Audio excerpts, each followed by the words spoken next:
of today's video is to review the Sapporo pattern by Papercut Patterns. We would like to compare the fabrics we used, compare our likes and dislikes, discuss alterations and occasions that we would wear it to. Yumiko, what were some of the pros and cons for you? So some of the pros and cons of the Sapporo Coat. Overall, I just think it's a timeless design.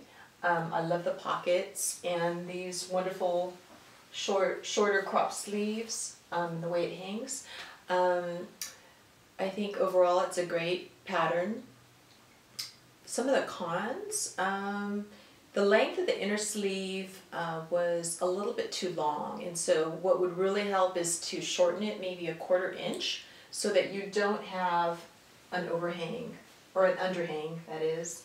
And I also understitched the piece to hold it in place. That's a good idea. It really helped it a great deal. And I think that was about it. The armhole was a bit wider than the sleeve, that was one thing. And so I just eased the armhole a little bit. So I put a little ease stitch there and eased it in as I sewed it on. Wonderful. How about you? What did you think? What are the pros and cons for you? So I thought that the fit was super easy to adjust. I think that there was very few problems because it's such a roomy coat that really, you know, any lumps and bumps that anyone might have are very easily hidden by the pattern, so there's really not that much fit happening. I thought that the instructions were extremely clear. I think that on your example, you know, where the lining comes into the actual corner, I think that that part was extremely gorgeous, and the instructions were just super clear about that. There was like no question about that in my mind. It was very clear. And as far as like the cons, I think that the sleeve felt a bit bulky. I felt like maybe instead of having it self-faced, maybe have a lining for the sleeve instead would reduce some of the bulk. I especially felt that in like the seam over here where the sleeve was set. I thought that there was just definitely like a lot of stuff happening there. Yeah, definitely. I thought the same thing. Like if I had a thicker fabric, I would have probably lined it, lined the sleeve instead. Yeah. Yumiko, what fabric did you use? So I used a silk deep peony in a color similar to the photo on the pattern because I really loved the way it looked. It just has a really nice, neutral, elegant look, and it's a light color. I've had this fabric for a really long time, and I was glad to be able to use it here. And it was really nice. I think overall it looks really pretty good. It's very light though, and so one of the issues was that it felt almost too light. And so what I did was I added weights in the form of a penny. And we'll show you on screen a close-up of that. Yes, and so what I did was I weighted it just to give it a little bit of drape. So I weighted on both sides on the undersleeve, and then also the tip here, the front, center, and then also on the side. Oh, that's and interesting. it really gives it just a little bit more, I don't know, grounds it a little bit more. Just brings it down. So yeah, I think especially these corners, you want them to be like really sharp and Yeah. down, and not like standing up and just like doing their own thing. yeah, and this fabric really needed that because it was kind of crisp. So Yeah. but what about you? What about your fabric? I used a few wools. I used a boiled wool on top and a wool suiting on the bottom, and then I had a silk lining. And I'll show you guys close-ups from our photo shoot. I think the color combination was great. I think there was a few different colors I used. This was supposed to be a wearable muslin for me for a friend's coat that I was making, and I was trying to save some money by buying some remnants at Britex, but the selection was so luxurious and there were so many high-end fabrics and remnants that it actually ended up costing the equivalent of what I would if I had just from scratch had started out making something very nice. Super fancy muslin. Super fancy muslin. I didn't end up saving any money on that, but it was really worth it. I think that it was super warm.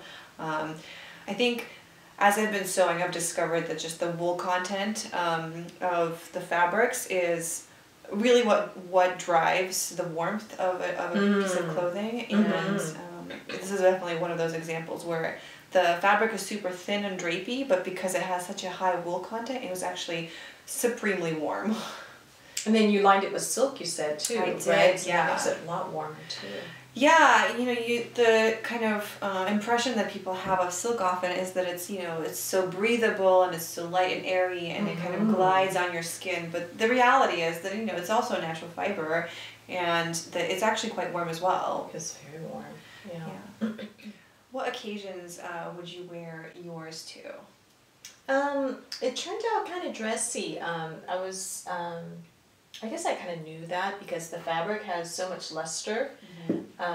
So I think I won't be able to wear it that much, except for special occasions and maybe a wedding or, you know, holiday party. But, you know, it's good to have things like that, so I'm happy to have that. And what about you? What occasions would you wear your jacket?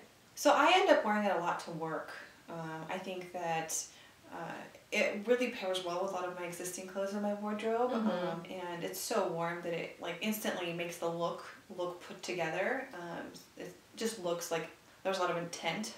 And you don't have to wear anything fancy underneath, right? Exactly, just a turtleneck or maybe just a blouse of some kind and jeans and boots, and there you have a San Francisco wardrobe. Yeah, that probably looks really great. Yeah, so I definitely, I wear it a lot to work. I think one of my coworkers commented that I look like I work in a museum and I work at a tech startup. So I thought that was very flattering. Yeah, it's a great modern design. Yeah, I absolutely love the collar. I love the sleeves. I like just the overall line of it. I think it's very, very sophisticated. One of the things I wanted to point out too was this really interesting seam right here. Oh, you have them met up so perfectly over here. It was a little tricky, thank you. It was a little tricky. Yeah, it was tricky. But it really adds to the shape of it.